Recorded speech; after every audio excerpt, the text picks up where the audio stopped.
So the last stream that I did, it got cut off. My Wi-Fi went out, so I don't have any recording of that. So we're gonna redo with the questions. I have some people on Instagram that are gonna be asking questions as well, and then we'll go through that. So last time when we spoke,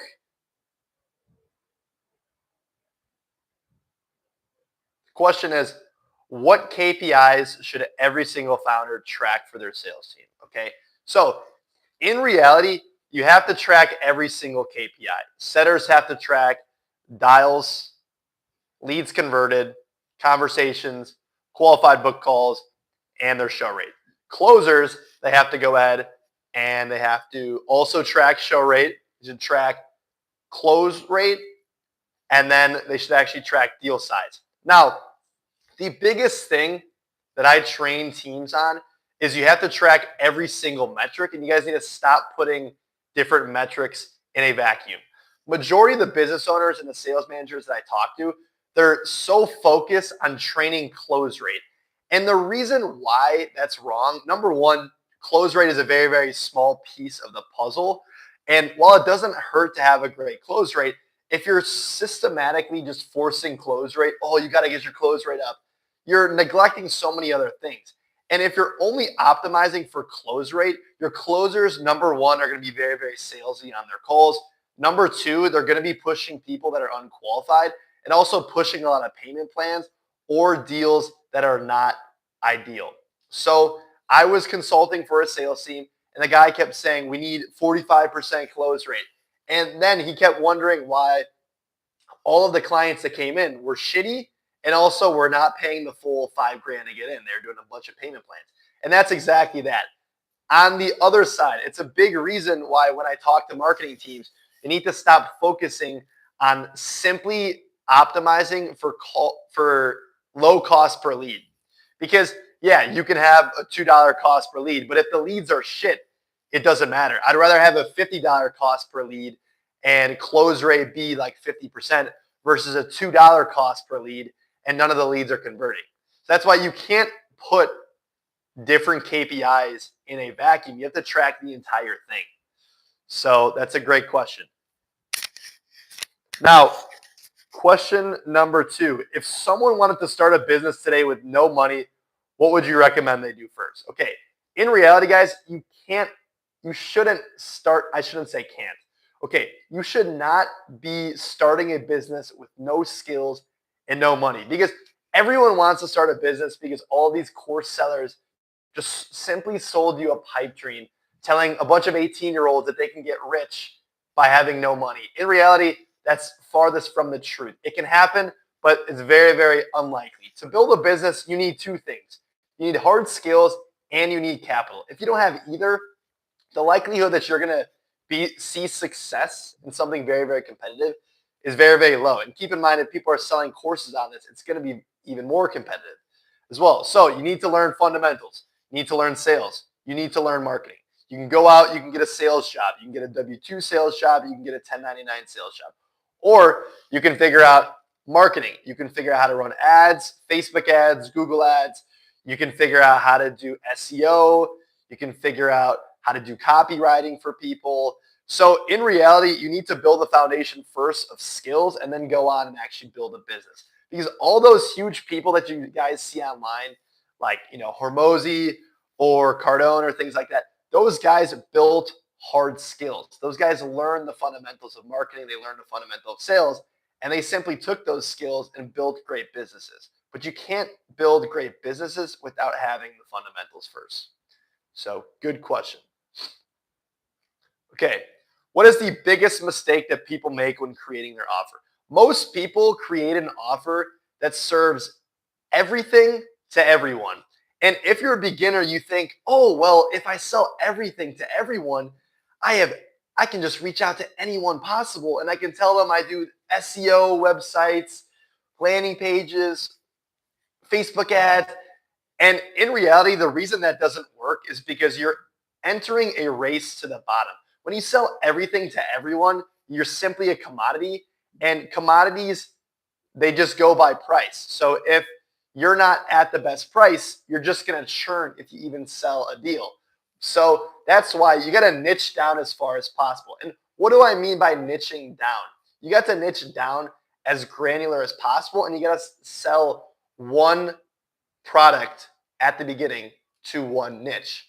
For example, I run Facebook ads for residential roofing companies in the Midwest doing $1.5 to $5 million annually. See how granular it gets. And the reason why this works so well is because if you have other residential roofing companies coming to you, your sales calls become a lot easier because number one, you're only selling one thing. So people aren't telling you, oh, I need to think about it at the end of sales calls because you only have one option. When you have 10 different options on the sales call, people are going to want to think about it and you're going to get a bunch of objections. But if you only have one option for one type of person, your sales calls become a lot easier and you also get a lot less objections. Number two is you're going to have way easier of a time to fulfill it, meaning you're going to have a way easier time getting testimonials. Anytime someone hops on a sales call, they need to be convinced that this is going to work for them or their business if you're selling B2B. And every single business owner or person thinks, oh, well, I'm an anomaly. I'm so different. I do X, Y, and Z. But if you're niche down that granular and you can show other residential roofing companies that are doing $1.5 to $5 million annually in the Midwest, that you have people that are in the exact boat, your sales calls are going to be 10 times easier. Who is more likely to close a deal? A marketing agency that only works with that specific type of people, or the marketing agency working with everyone? 9 times out of 10, unless the marketing agency that's working with everyone is like an Ogilvy or like they're a super huge company, the guy that's specialized is going to close at a higher close rate. Also, you come off with higher value. It's the same reason why brain surgeons get paid way more than general practitioners. So when you're building an offer, you got to get it as granular as possible and sell one thing at the beginning, and then you can go from there. So good question. Second question, do scripts actually work for sales teams or should reps freestyle? Okay, so here are my thoughts on sales scripts. Number one, sales scripts are completely bullshit. And the reason why they're bullshit is because every single time you have a word-for-word script, the rep, if they're not that skilled, they're simply training off memorization. Memorization training in sales is the worst thing to do it because you don't actually understand why you're asking the questions. You're simply asking questions like a robot. And if the conversation goes off track, you're simply staring at the script, trying to figure out what question should I ask next. And when you're training on scripts, your reps, like I said, are going to be focused on what question to ask next in the script, and they're taking away any human-to-human type conversation. But what I do is I train a framework, okay? So yes, you shouldn't train scripts, but you should also not have your reps freestyle. You should train them a framework that teaches them what to ask, but most importantly, why you ask it. Because if sales reps can actually understand why we ask these questions and the psychology behind it, deals are going to close way better than training reps on what to say. Okay, now here's a perfect example. Alex Hormozi, and obviously Alex Hormozi is way more successful than I am. He specifically trains his reps word for word. Now, if you are working and selling for Alex Hormozi, your close rate is, unless you're completely dog shit, your close rate is going to be very, very high because marketing does most of the job. It's like if you were to go out and sell phones and you're selling for Apple, or you're selling shoes and you're selling for Nike. His brand and his marketing is so dialed in that people are simply hopping on those sales calls knowing all the proof that he has, so it becomes a lot easier. At that point, they're simply order takers. I saw another video of this guy on YouTube who was saying that he onboarded a rep that was at acquisition.com, and the dude was shit. And the reason he was so shit was because he was so used to just focusing on a script, and he was getting order takers that were just complete layups with Hormozi versus when he went to a company that was brand new, he didn't understand the actual psychology behind it. Okay, so good question.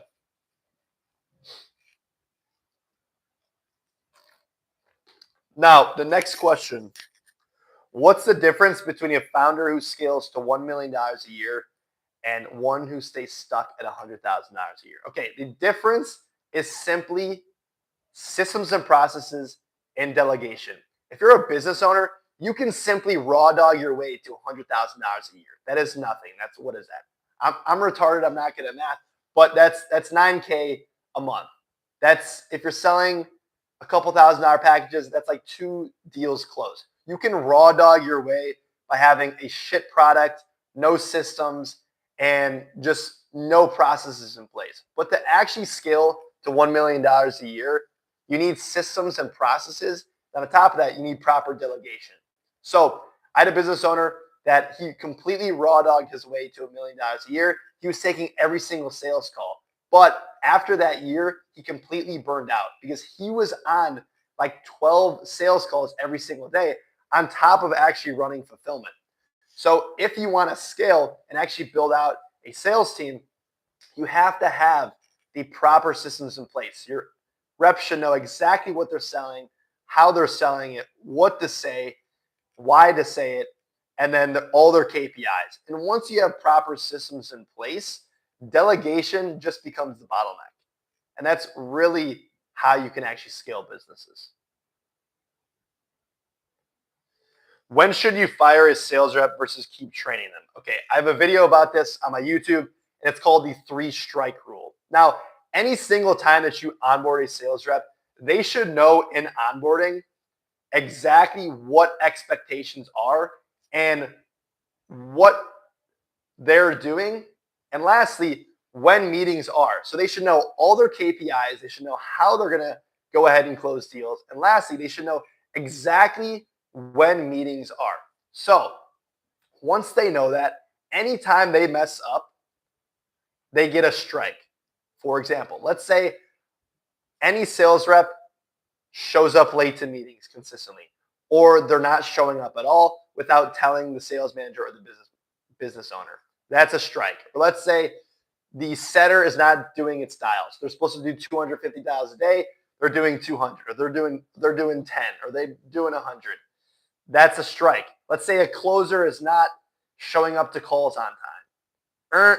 That's a strike.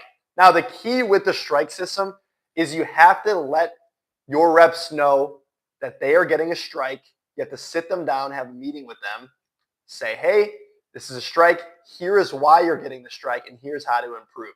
And then you do that for the next 2 strikes. But a lot of business owners, they either don't cut people and let people continue because, oh, they're kind of producing, or they're not that bad on the phones. Or there's guys that they're cutting sales reps, and sales reps have no clue why they're getting cut. So you have to be extremely vocal as a leader and sit them down and tell them why they're getting cut or why they're getting the strike and what they need to improve next time. So good question. If you had to start a completely different business tomorrow, what would it be? If I had to start a completely new business tomorrow, it'd be pretty similar to what I'm doing, but it would be building B2B SaaS. The reason why is because the exits are so high. It's super easy to sell B2B SaaS if you build it out properly. Also, in 2026, we have so many tools that you can use that you can literally go to market within like 3 to 5 days. So 100% B2B SaaS, I would scale that shit to the moon. I would hire a developer. I would do all the marketing, scale the sales team, and then go from there. Next question. What makes a B2B offer actually irresistible? Okay, a B2B offer or a B2C offer, it could really be the same. It's interchangeable. But what I say is a great offer in B2B means the perceived value is 10 times the amount of the cost. For example, let's say you were selling software that's $10,000 a month. That software, for it to be irresistible for the prospect to buy that, no brainer, it has to make them or save them $100,000 a month. Okay, 10x. Let's say you're a marketing agency. Let's say you're charging 30K a month, for example.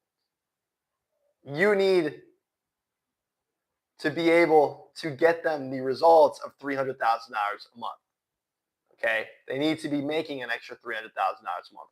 Now, is it doable to sell something at 2x the perceived value? Yes, 100%. But for it to be a no-brainer that your sales calls are so easy, you need to build out an offer so great that the perceived value is 10 times the cost. Okay, so good question. Good question. All right, what system should every single company have once they hit around $100,000 a month? Every single B2B company should have is proper systems in place specifically for the business owner to get off sales calls and for you to actually delegate. So I'd say for you to actually scale to $100,000 a month, you need to have delegation systems. So what do I mean by this? If you're a business owner, you're not going to scale to $100,000 a month on autopilot without actually you completely being burnt out by the end of the year by taking all the sales calls. So you need to have proper onboarding systems that you can onboard a sales rep and they can get trained up within 3 days to take sales calls. So what does this look like? Number one, you have to have proper onboarding systems. You need to show them this is exactly what you're selling. Here's your audience. Here are the pain points. Here are the price points. Here are the KPIs. Here's what to do next. On day 2, you're going to then have them go over call recordings. They're going to do role play. They're going to get access to the tech and the AI and the CRM, whatever you guys are using. Day 3, they immediately can take calls. If you condense it and build out systems so robust and an onboarding process so robust that the reps have no questions by the time that they get done with it, you can place a sales rep within 3 days, and that's what I teach everyone. So that is the exact system that you need to place to get to $100,000 a month. Okay.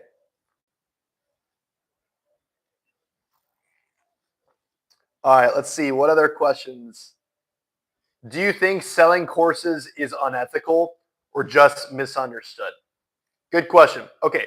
Selling courses is not unethical. I've personally invested over 6 figures into info, different coaching programs, sales, mentorships, things like that. Now, here is my problem with info, but it's two sides. It has both the offer owner is at fault and also the person buying it is at fault.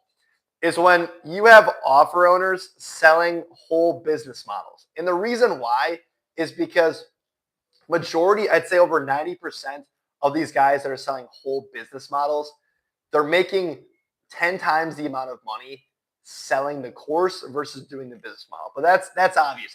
Anyone with half a brain can understand that. If you're a trading course guru, you're making 10 times the amount of money selling a trading course versus actual trading. That's 90% of the guys.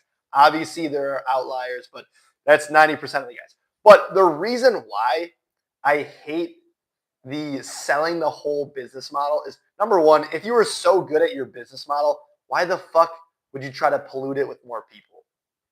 And the answer goes to it's way more scalable to sell info. Everyone knows that, but I'm not going to be pissed at it. Info is a great business model if you're selling it because it's infinitely scalable. But on the flip side, if you're an 18-year-old with no skills and you don't know sales, you don't know marketing, you have barely any money to invest into ads, and you don't understand hiring or delegation, and you've never even ran a business before, do you really think you're going to get to 10K a month or 20K a month or 100K a month building an AI agency? It's probably going to be a 99% failure rate. Now, there's going to be people that are successful, but it's very, very low. I am pro info when it comes to selling hard skills, not courses. So if you're selling, objection handling, or you're selling, just sales training in general, you're selling copywriting, you're selling how to run ads for on Facebook, different things like that. That is way more ethical than selling whole business models. But in reality, selling info is not unethical, but there are different and better ways to do it. Okay. Next question. How do you see AI changing sales teams in the next few years? Now, my thought is that most setters are going to be obsolete.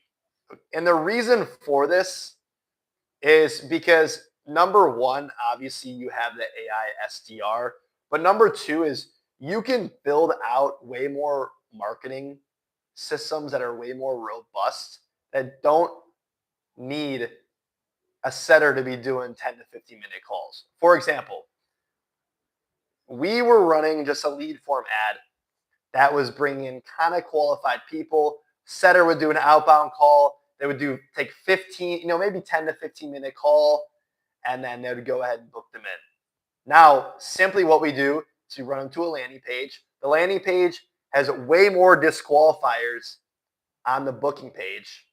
After they get booked, they're not filling out a lead form. They're booking a time in for a closer. And then we just have an AI SDR confirm the call and ensure that they get our information. So we still do speed to lead. Once the booking comes in, AI calls in and says, hey, this is John from X, Y, and Z company. Just wanted to confirm you're still good to go for your call with Daniel at 3 p.m. tomorrow. Is this still a good email? Okay, cool. Check your email for the meeting link and then watch this video beforehand.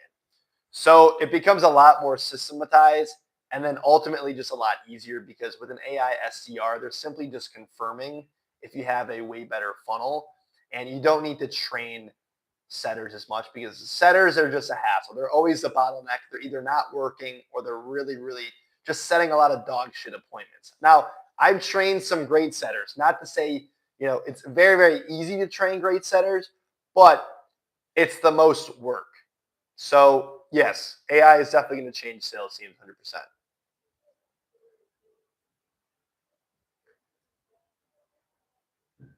Okay. What is the fastest way to improve a struggling sales team? So most people that you talk to, they're going to say, well, we need to do more training. We need to do more objection handling, yada, yada. But every single business, it's simply, and this is the boring answer, every single business, it strictly comes down to systems and processes.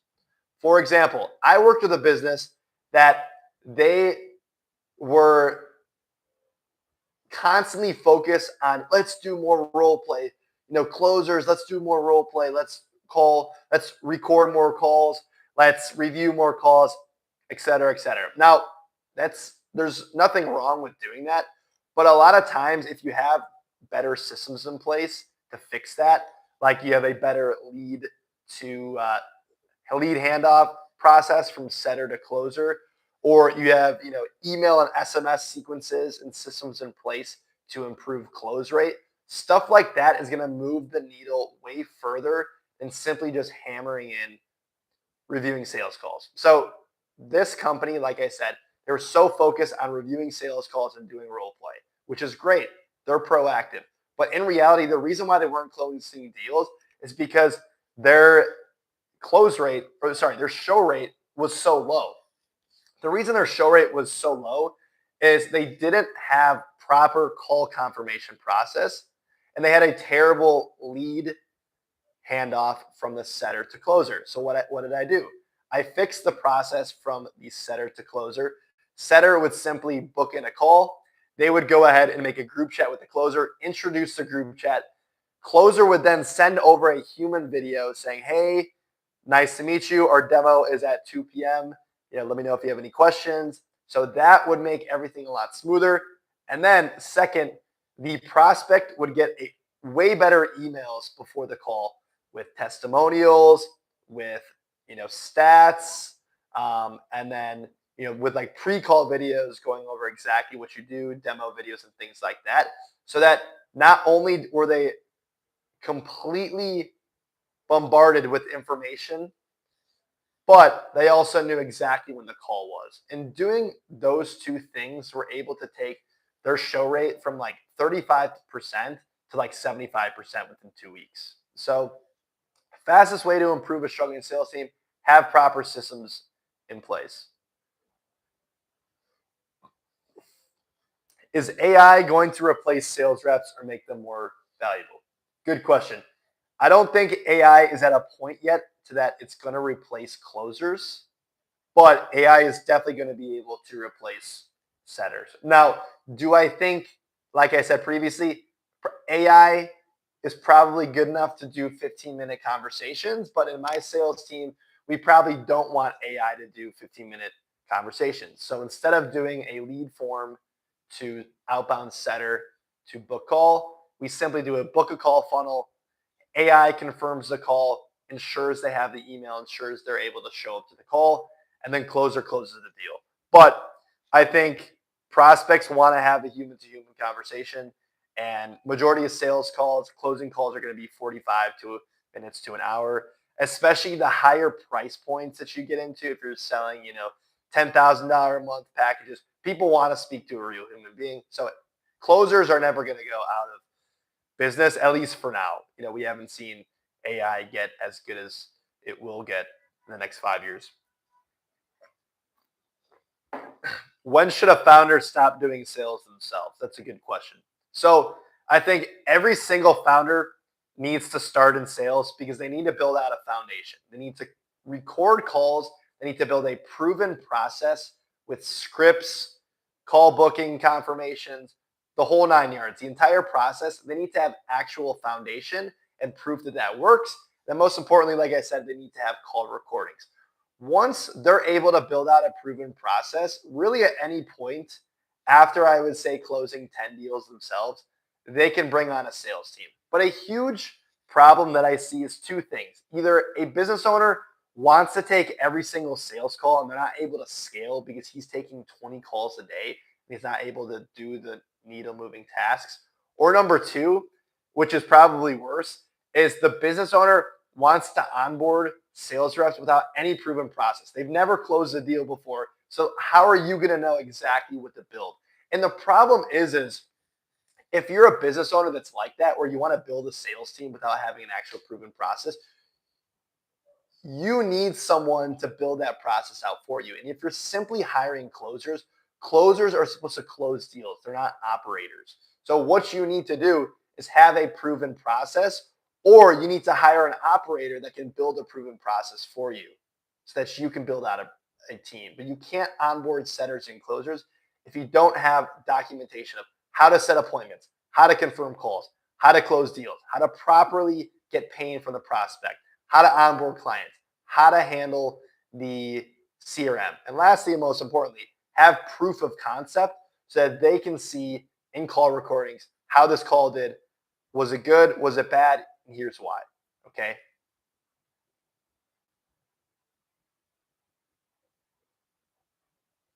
What does a proper sales training cadence actually look like?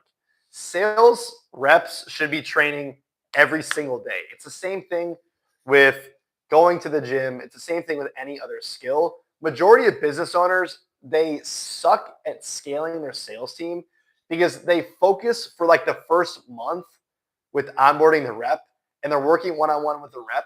And then once the rep starts hitting their KPIs, they just lose sight of them and say, okay, go out and do your own thing.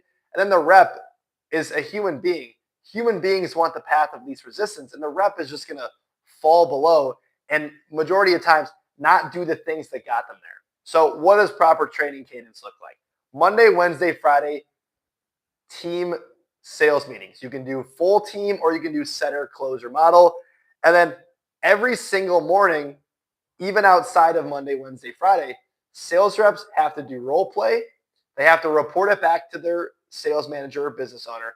And then at the end of the day, setters should be reviewing 3 to 4 calls and closers should be reviewing all their calls, and then also write a summary. Maybe it takes 5 minutes of how their day went, what went well, what didn't went well, and what they're going to focus on tomorrow to improve. Okay, so that's how structured your training has to be. But if your sales reps are not training and they're simply just showing up to those Monday, Wednesday, Friday meetings, your sales team is going to tank. Okay, so they constantly need to be evolving.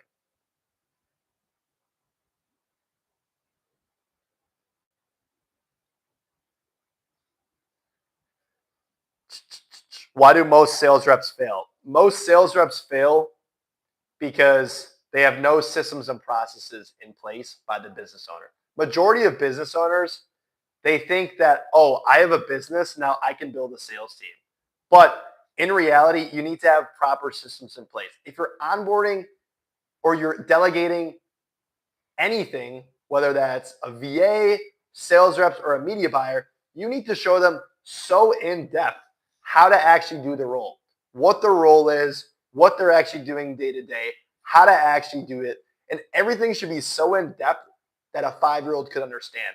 And the way that I build onboarding systems and onboarding processes and training processes is it's so in depth that if a rep has a question, they clearly just weren't paying attention or they're retarded.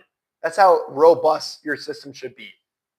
But if you build out your system so robust and with all the information and it's so broken down that someone should not have a question, you're going to save yourself way more time in the long term.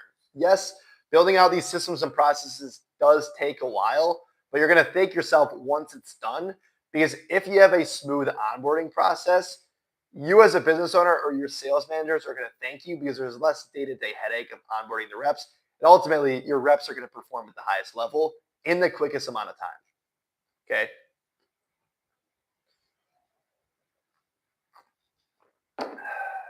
Alrighty.